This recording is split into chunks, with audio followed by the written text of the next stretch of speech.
que lota todo jogo, a verdade é essa, independentemente do horário e contra quem, o adversário. O Flamengo tendo seu estádio próprio, pronto, não precisa se preocupar com o Maracanã. Joga um dia se quiser lá, um jogo se quiser lá, mas tendo seu estádio próprio, inclusive só falta isso para a história do Flamengo. Porque um clube como o Flamengo, reconhecido, títulos conquistados, por que não tem um estádio próprio?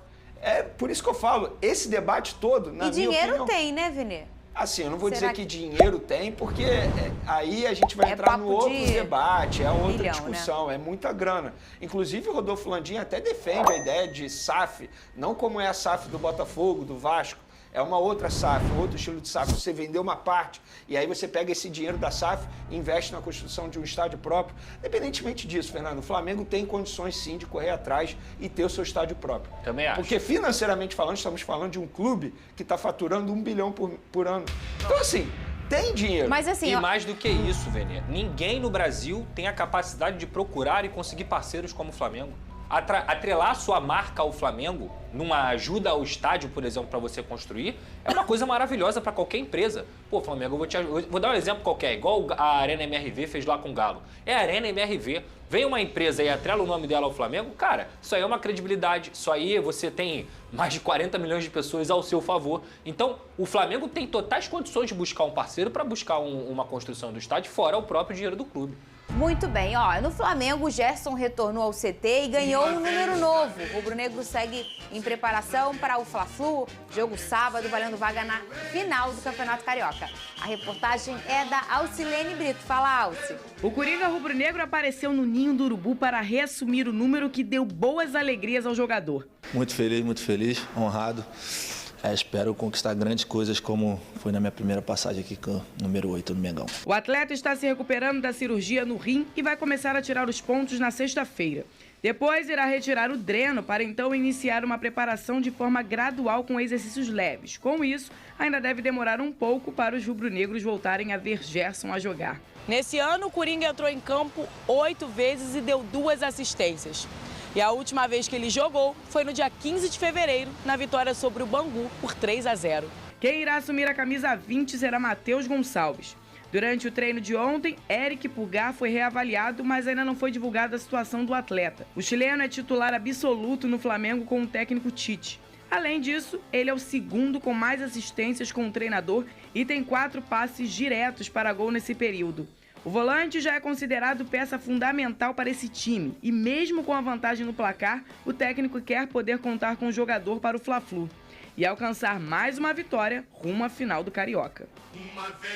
De volta para o Gerson, né? Que já foi dele essa camisa 8, né, Pedroso? Qual é o caminho da camisa 8 nos últimos anos? Olha, tava com o Thiago Maia e aí agora o Gerson retorna com esse número, o número que ele brilhou naquela fase em 2019. Eu acho que esse número combina muito com o Gerson. É verdade. Os grandes camisas 8 aí, que eu lembro na minha cabeça aqui. Tem Juninho Pernambucano, tem tantos outros caras que vestiram a camisa 8, que fazem essa função de ser um segundo volante, de ser um cara que chega bem à frente, que tem uma boa finalização. O Gerson de verdade, né? É o Gerson. Não, também, o Gerson também. canhotinha de ouro de verdade. Que é por isso ele tem esse nome, Perfeito. inclusive. Entre tantos outros, então, cara, pra mim, eu acho que é uma camisa que combina com o Gerson. Eu já falei aqui 1000 vezes, eu sou muito fã do futebol do Gerson. É um cara que consegue controlar o meio campo como poucos no futebol brasileiro. O Gerson de verdade, não. O Gerson a origem. É melhor, né? Faz sentido. Ô, Vene Casagrande, o que está acontecendo com o Pulgar? Então, boa pergunta essa. Muita gente questionando por que ele não está treinando. E eu, pelo que eu apurei ontem, estão fazendo um controle de carga, não só com o Pulgar, com o Ayrton Lucas também. Só que no caso do Ayrton Lucas Controle de carga? É, controle de carga muscular. Faz sentido. Quando o jogador está com, enfim, risco de lesão, aí ele segura um pouco. Mas o planejamento do departamento médico era fazer Pulgar e Ayrton Lucas treinarem com o elenco a partir dessa quinta-feira. Aí você treina quinta, sexta com o elenco e no sábado você relacionar normalmente. A ver se isso vai acontecer de fato. Mas o Pulgar é isso, ele não sentiu nenhum problema muscular, nenhuma contusão muscular, nada disso. Foi muito mais um controle de carga. E no caso do Ayrton Lucas tem um agravante que ele teve a pancada no joelho, que foi joelho com joelho. Então é algo dentro do planejamento, digamos assim, mas caso eles não sejam relacionados, eu acho que o Flamengo tem à disposição aí bons jogadores e é por isso que é preciso ter um bom elenco. A gente fala, e aí a gente fala da galera que gosta muito da gente, mas é a galera mais da antiga e acha algumas coisas meio mimimi. Mas existe uma evolução médica e fisiológica do estudo da fisiologia tão grande dentro dos esportes, inclusive o futebol. Todos esses caras aqui são atletas de alta performance, né? Vivem do corpo, o corpo é a máquina deles, né?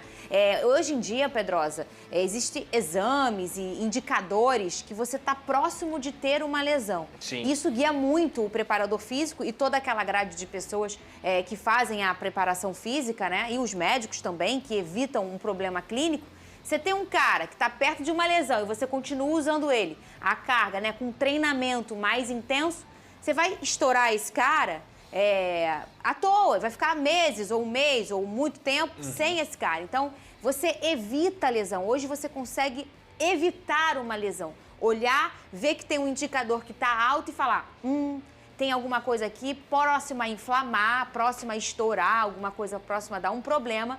Vamos reduzir aí um volume de carga para esse cara não se lesionar. Eu acho que isso é a grande mágica hoje do futebol no mundo, não só no Brasil. Perfeito, Fernanda. A tecnologia hoje ela é uma aliada do esporte de alta performance e o futebol, cada ano que passa, vem se tornando um esporte de alta performance. A gente até brinca aqui, não adianta o cara ser craque, ele ter um talento imenso. Se ele não se cuida, ele não vai conseguir performar, porque vão ter outros atletas mais preparados, até menos talentosos, que vão conseguir jogar mais que ele, que vão ter uma entrega muito maior. Eu vou dar um exemplo aqui, o Adson não jogou contra o Nova Iguaçu no primeiro jogo, porque ele estava justamente com esse controle de carga estourado. O Adson não poderia jogar mais do que 30 minutos na partida contra o Nova Iguaçu, senão ele ia lesionar. Por quê? Porque ele ficou 8 meses parado lá na França, parado que eu digo, não sendo tão relacionado. E se a gente for lembrar um pouco da história do Eric Pulgar no Flamengo, ele não tem uma sequência de jogar 20, 30 jogos, porque ele também sofreu com algumas lesões. Então esse controle de carga é extremamente necessário para você não perder o atleta para a temporada. E a gente fala muito de tecnologia, e é a tecnologia, mas na área da saúde é muito também o avanço dos estudos. E aí a gente está falando do ser humano, Perfeito. Que com o seu conhecimento vai avançando, com a ciência, vai estudando, vai fazendo pesquisas, vai olhando dali, vai olhando daqui, e com a sua capacidade que nós temos de ser humano de evoluir, a gente começa a entender outros parâmetros, outros indicadores para conseguir fazer um controle e melhorar a performance do jogador. Então aí um beijo para todos os funcionários da área da saúde desse bom futebol que a gente ama. O Brasil é referência. Teve uma vez que uma pessoa me perguntou assim, poxa, eu vi na Flá TV um vídeo aparecendo aquelas garrafinhas do isotônico, não sei se pode falar. E aí cada garrafinha tinha um nome de um atleta. Aí uma pessoa me perguntou por isso. Por quê? Porque ficou roubando? Aí eu falei, claro que não é por conta disso. Mas o Rogério Ceni devia ter feito isso com a marmita. Não, pior que tinha o nome, mas mesmo assim o cara comeu. Mas enfim, tem um nome ali na garrafinha, porque cada atleta, ele perde durante o exercício físico, você me corrija se eu estiver errado, um mineral diferente, ele precisa repor algo mais do que um outro atleta precisa. Então o departamento médico, ele vai lá e individualiza aquela bebida que ele vai tomar pós-exercício. Tô errado, Fernandinha? Tá certíssimo, o nome disso é individualidade biológica. Cada um tem um corpo. Por isso que você fala às vezes assim, pô, Pedrosa, tô fazendo uma série maneira lá na academia, toma aí. Toma aí não, meu amor. Procura um educador físico, procura uma nutricionista para te indicar a melhor alimentação, porque eu vou ter uma alimentação ideal para mim, o Vene vai ter uma para ele, Perfeito. o Pedrosa vai ter uma para ele, eu vou ter um treino legal para mim, você vai ter... Eu tenho uma alimentação que o Pedrosa não tem, eu tenho um objetivo que ele não tem. A do Vene não é ideal para mim, nem a minha para ele. Não é, muito né? pelo contrário. Imagina, dormir 2 horas da manhã, que ele falou ontem que dorme 2 horas da manhã. Não dá, pô. 2 horas Eu não da manhã. conseguiria, não, cara. É isso aí. Olha aqui, você de casa, vota aí na nossa enquete, @SBTRia é o nosso Twitter. Quem foi o principal